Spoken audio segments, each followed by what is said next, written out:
Bonjour à tous, j'espère que vous allez bien. On se retrouve aujourd'hui pour une nouvelle vidéo sur Nabil qui balance sur le chéri de Sarah Frézou. Je ne sais pas si vous êtes au courant, mais depuis plusieurs mois, Sarah est en couple avec un homme qui dit s'appeler Mehdi. La candidate de télé-réalité n'a pour l'instant jamais dévoilé son visage et son identité. Elle le surnomme Fréquentation. Si au début ce n'était justement qu'une fréquentation, Sarah semble aujourd'hui très amoureuse. Mais il y a 2 jours, la blogueuse Zara Pouki a balancé que Mehdi aurait un enfant dont il ne s'occuperait absolument pas. Il ne verserait aucune pension alimentaire et ne donnerait plus de ses nouvelles depuis qu'il est à Dubaï avec Sarah. Des révélations chocs qui avaient beaucoup étonné les internautes. Hier, Nabil a fait une longue story pour expliquer tout ce qu'il s'est passé. Il donne notamment la version de Sarah et de son chéri. Avant de vous laisser avec la vidéo, je remercie Rahama, Lolo et Enora qui ont été les premiers à commenter notre dernière vidéo. Si vous souhaitez passer dans la prochaine, abonnez-vous à la chaîne, activez les notifications et soyez les premiers à commenter.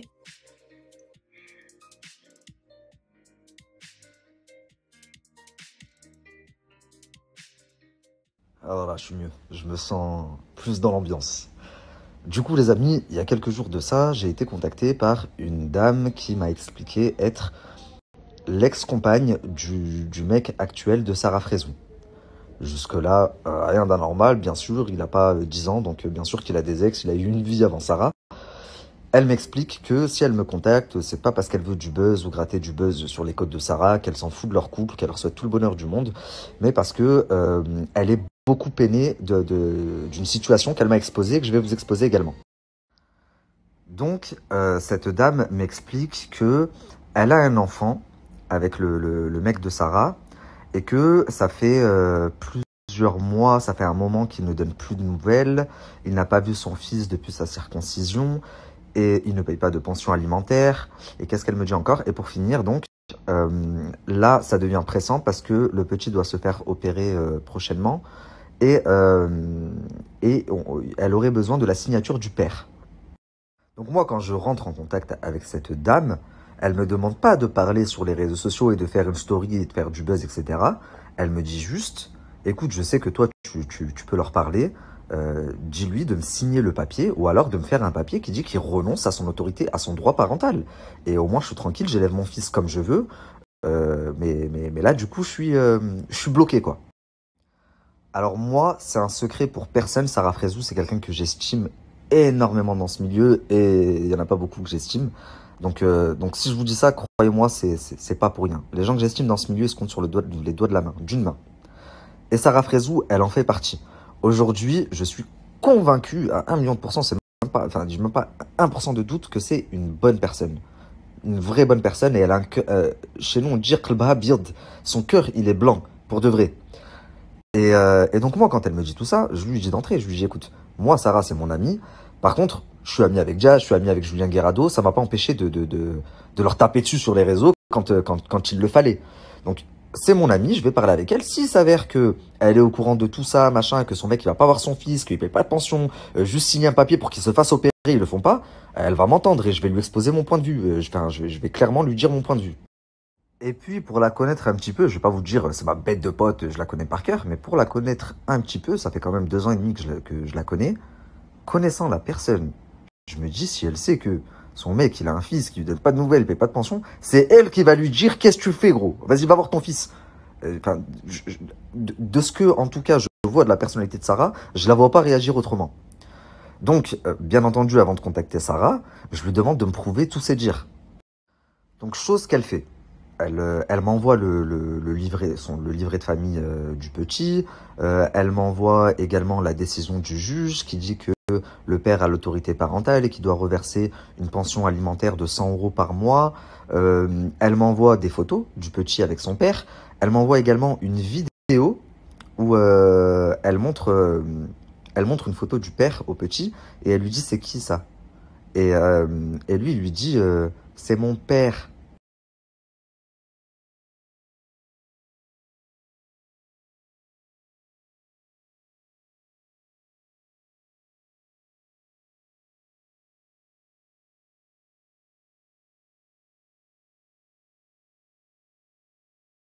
Juste avant de vous expliquer ce que m'a expliqué l'autre partie, je tiens à préciser, là je vous ai mis quand même la décision de justice. J'ai caché volontairement le nom du mec de Sarah, du père, parce que le nom qu'on vous donne sur les réseaux sociaux, c'est pas forcément, enfin c'est pas son vrai prénom qui est sur sa carte d'identité.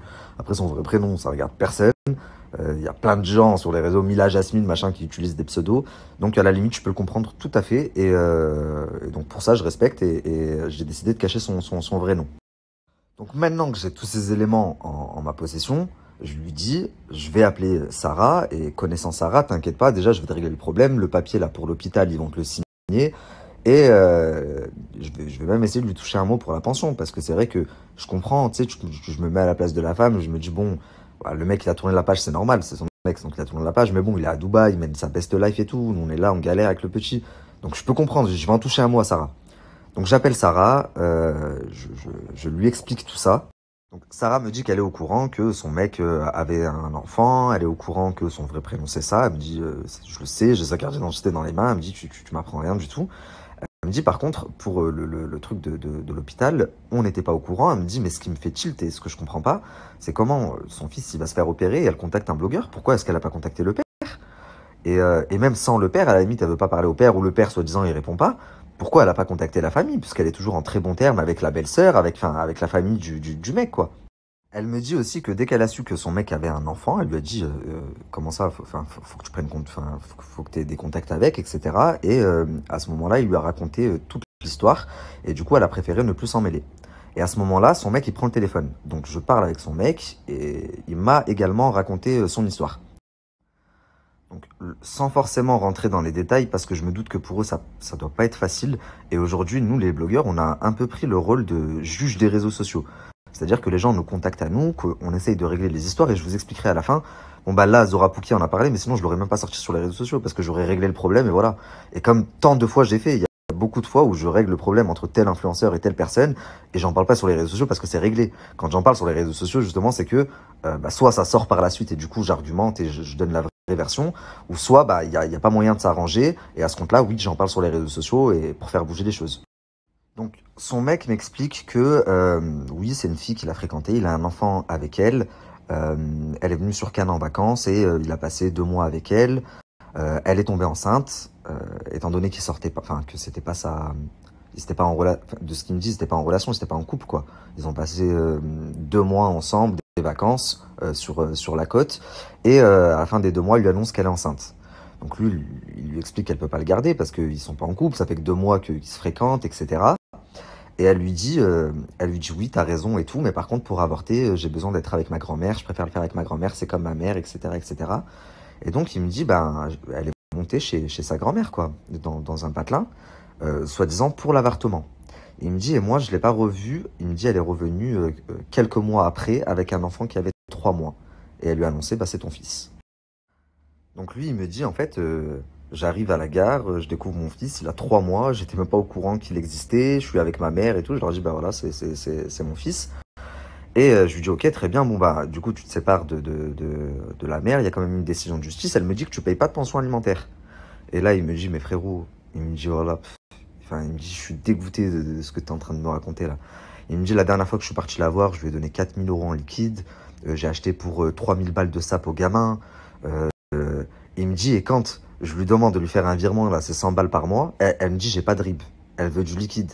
Il me dit, pourquoi elle veut du liquide? Pour pouvoir dire après, il me donne pas de pension. Et pour l'histoire de l'opération, il me dit, frérot, je suis sûr que c'est du mytho. Il me dit, parce que pourquoi elle t'a contacté à toi?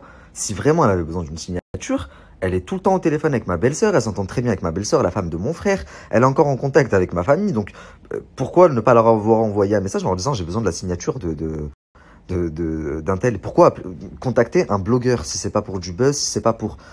Donc c'est vrai que là, quand je commence à entendre leurs arguments et leur histoire, je commence un petit peu à avoir des doutes. Donc bon, il me raconte tout ça et il me dit, écoute, Nabil, dis-lui de t'envoyer le papier de l'hôpital, l'autorisation parentale, et envoie-le moi déjà que je vois que c'est vraiment vrai, et comme ça je lui signe. Donc je rappelle la maman du petit, je lui explique tout ce qu'on vient de me dire. Je lui dis, écoute, je suis désolé de te demander ça, mais est-ce que tu pourrais m'envoyer les papiers de l'hôpital qui disent que le petit doit se faire opérer? Et je lui explique aussi qu'il m'a expliqué, enfin qu'il m'a dit que il lui a demandé un RIB à répétition pour la pension alimentaire et qu'elle veut pas lui fournir parce qu'il lui donne du cash et qu'elle préfère du cash, etc. Et là, la femme, elle se met à pleurer. mais à pleurer. Clairement, elle s'est effondrée. Elle me dit, c'est pas vrai. Elle m'a dit, ben, pour les papiers de l'hôpital, ok, je t'envoie ça de suite. Donc, elle me les a envoyés.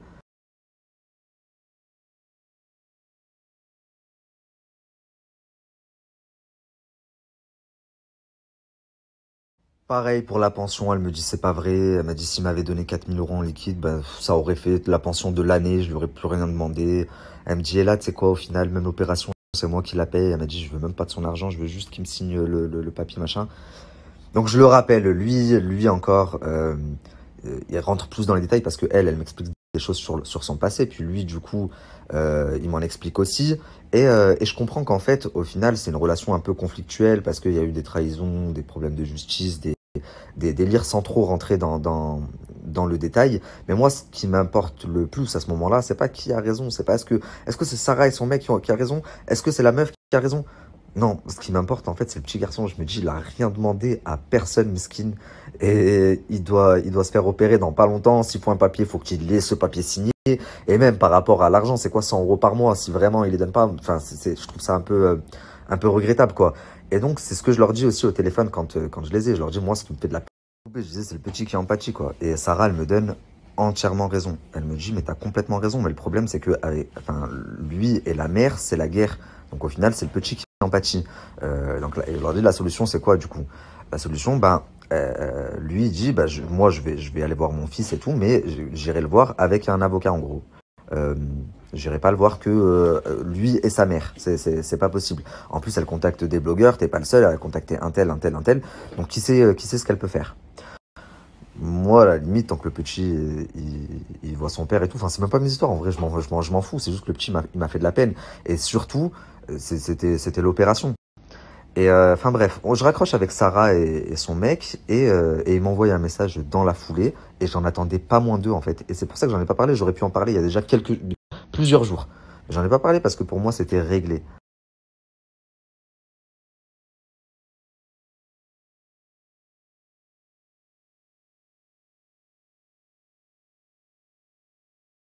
Donc en gros, Sarah, elle m'envoie un message et elle me dit euh, que de lui envoyer le numéro de la femme, qu'il va l'appeler pour lui signer le papier et pour lui remettre aussi de l'argent, la pension, mais c'est par virement bancaire et pas de liquide. Et voilà, et que ce sera en temps et en heure, etc. Et là, je me dis, voilà, je suis pas fou. J'ai pas vu en Sarah ce que j'ai vu pour rien. C'est une bonne personne. Je lui dis, c'est bien, t'es une bonne personne. Et, euh, et voilà, sauf que le lendemain, je crois, ouais, le lendemain ou un jour après, il y a d'autres blogueurs qui l'ont sorti. Donc moi, en fait, j'aurais pu le sortir et faire du buzz direct, d'entrée, instantané. Boum, je fais un gros boom sur les réseaux. Mais j'ai pensé au petit et je me suis dit, si ça sort sur les réseaux sociaux, ils vont choper le seum de l'autre côté et ils vont, si Razel, ils vont bloquer et ils vont vouloir prendre un avocat, nanani, nanana, alors que là, c'était réglé. Il signe le papier, il lui remet les pensions alimentaires et voilà, fini, terminé. Donc, je rappelle la femme, je suis content, je lui dis voilà, c'est bon, ils vont signer le papier, ils vont même te reverser la pension depuis juin, par contre, par virement bancaire, pas de liquide, comme ça, c'est réglo, etc., etc. Elle me dit ok, merci beaucoup, merci pour tout ce que tu as fait, machin. Donc, je me dis parfait, c'est cool, tout est bien qui finit bien.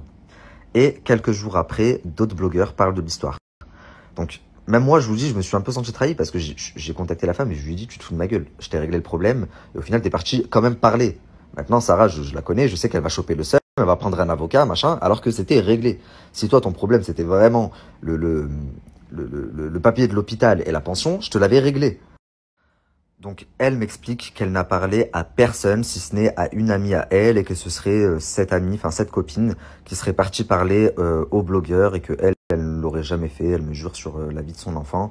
Et elle me dit, mais je sais c'est qui la fille qui a parlé, j'aurais jamais dû me confier à elle, machin, machin, machin. Et ça ne loupe pas, puisque je reçois un message de Sarah qui me dit, regarde, tu vois, c'est sorti chez lui, c'est sorti chez lui. Je t'avais dit que cette meuf, elle voulait du buzz. Du coup, j'ai contacté mon avocat. Et je le savais que ça allait se passer comme ça. Et je trouve ça vraiment regrettable.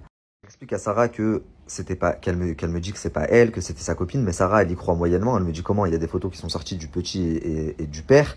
Elle les a sorties d'où, la copine, les photos. Et donc, à partir de là, je me dis, putain, merde, je perds la main, du coup, alors que j'avais réglé le souci. Et je perds la main parce que deux, trois blogueurs se sont dit, ouais, on va faire du buzz, on va être repartagé, on va prendre des vues.